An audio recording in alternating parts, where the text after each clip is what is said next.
প্রেম আসলে কি? জাতি কিংবা ধর্মের বাঁধনে প্রেমকে আটকে রাখা সম্ভব?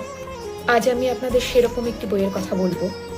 অভিক তত্ত্বের লেখা প্রেমিক, নাসিম আর রাত্রির গল্প শোনাবো। আপনাদের মনে আছে কিছুদিন আগে ভয়াবহ কোভিড উপস্থিত হয়েছিল? কাছের মানুষ কাছের মানুষদের হারাচ্ছিল। সেই সময় উপস্থিত হতো কিছু রেড ভলেন্টিয়ার, যারা নিজেদের প্রাণের তোয়াক্কা না করে মানুষের সাহায্য করত। নাসিম হলো তাদের মধ্যেই একজন। রাত্রি একটি হিন্দু মেয়ে, যার সঙ্গে নাসিমের বন্ধুত্বের সম্পর্কের কিছুটা সূচনা হয়। না, প্রেম নয়, কিন্তু গোড়া হিন্দু পরিবারে যেটি হয় মেনে নিতে পারেন না রাত্রির বাবা। সেই রাত্রি এবং নাসিমকে নিয়ে শুরু হয় প্রবল অশান্তি।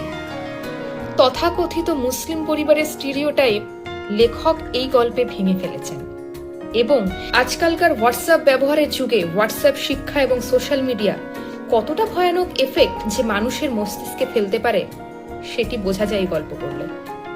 কি হবে নাসিম এবং রাত্রির শেষ পরিণতি? জানতে হলে অবশ্যই পড়ে দেখতে হবে অভিক তত্ত্বের লেখা প্রেমিক।